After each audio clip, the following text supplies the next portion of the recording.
बिस्मिल्लाहिर्रहमानिर्रहीम। अस्सलामुअलैकुम। के एच खुर्शीद की यादाश्तें। सामीन, कायद-ए-आज़म के प्राइवेट सेक्रेटरी, आज़ाद कश्मीर के साबिक़ सदर और जम्मू कश्मीर लिबरेशन लीग के सरबराह मरहूम के एच खुर्शीद की एक किताब हाल ही में मंज़र आम पर आई, जिसका नाम है कश्मीर, कायद-ए-आज़म और के एच खुर्शीद। इस किताब से चंद वाक़यात।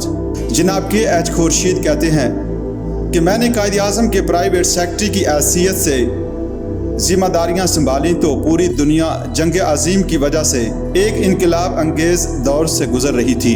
बरसगीर में तहरीक आज़ादी ज़ोरों पर थी और तहरीक पाकिस्तान भी, जो तहरीक आज़ादी हिंद का हिस्सा थी, कायद-ए-आज़म की क़यादत में मुस्लिम लीग ड्राइंग रूम सियासत से निकल कर आवाम तक पहुँच गई थी।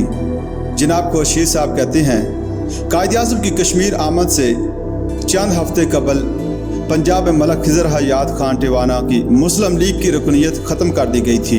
मैंने और मेरे कुछ कश्मीरी रफ़क़ा ने मुस्लिम स्टूडेंट यूनियन की बुनियाद रखी थी, जो बरसगीर में अंग्रेज़ी साम्राज्य के ख़िलाफ़ और क़याम पाकिस्तान की हमायत में सरगर्म अमल थी। मैं बुनियादी तौर पर एक सहाफ़ी हूँ, इसलिए इन दिनों भी सहाफ़ी के तौर पर ही काम कर रहा था। एक सहाफ़ी और स्टूडेंट्स यूनियन के ओहदेदारों की हैसियत से मेरी कायद-ए-आज़म से अक्सर मुलाकात होती थी। कश्मीर में कायद-ए-आज़म का ये तवील क़याम था। डॉक्टरों ने खराबी सेहत की बिना पर इन्हें आराम करने और तब्दीली आबो हवा का मशवरा दिया था।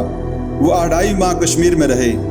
मुझे अच्छी तरह याद है कि गालबन 25 जून 1944 को हैदराबाद में नवाब बहादुर यार जंग का इंतकाल हुआ।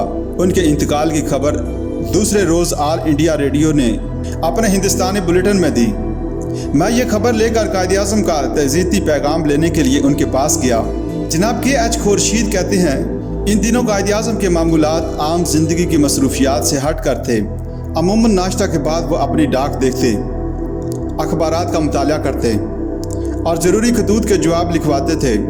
सुबह के वक़्त चहलकदमी करते या फिर कश्ती के ज़रिए दरिया की सैर करते। कभी कभी दोपहर को दरिया के किनारे पर बंद की सैर करते हुए नज़र आते थे। कश्मीर में क़याम के दौरान पहले वो निशात बाग के करीब सरमरातब अली की कोठी में मुक़ीम रहे।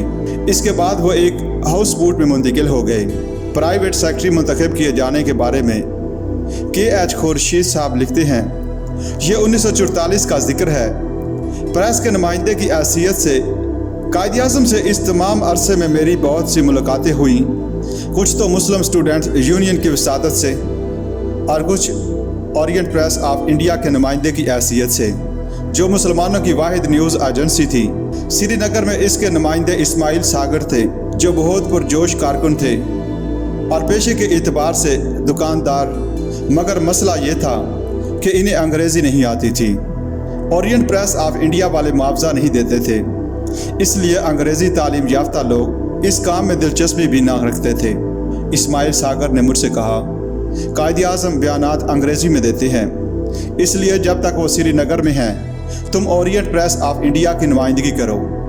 मैंने हामी भर ली और प्रेस के नुमाइंदे की हैसियत से कायद-ए-आज़म को वक्तन फ़वक्तन मिलता रहा। इन दिनों कायद-ए-आज़म के पास जो सेक्रेटरी था, उसका नाम मिस्टर लोबो था। वो मुंबई का ईसाई था, जिसे कश्मीरी तो एक तरफ रही, उर्दू तक ना आती थी।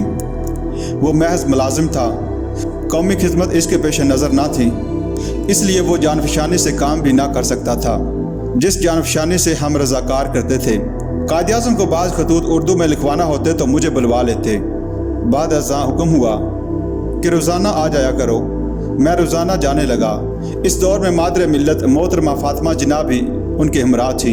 1 जुलाई 1944 के लगभग एक रोज़ फरमाने लगे कि खुर्शीद, तो मेरे पास आ जाओ और मेरे साथ काम करो। मैंने अर्ज़ किया, जनाब अभी तालीम हासिल कर रहा हूँ और बीए का इम्तिहान देना है। वालिदैन से मशवरा करने के बाद कल सोच कर जवाब दूँगा। चंद रोज़ इसी उधेड़पन में गुजरे, फिर जी में आया कि तालीम तो फिर भी हासिल की जा सकती है, मगर मुसलमानों के इस अजीम कायद की सोबत शायद फिर मुयस्सर ना आए और मुस्लिम लीग के लिए काम करने का मौका फिर ना मिल सके। लिहाजा मैंने हामी भर ली। पहले मुझे मिस्टर लोबो के साथ असिस्टेंट बनाया गया और कुछ अरसे में सारा काम समझ लिया। تو قائد اعظم نے مجھے اپنا سیکرٹری مقرر کیا۔ اس عہدے پر میں اصولی طور پر ان کی وفات تک فائز رہا۔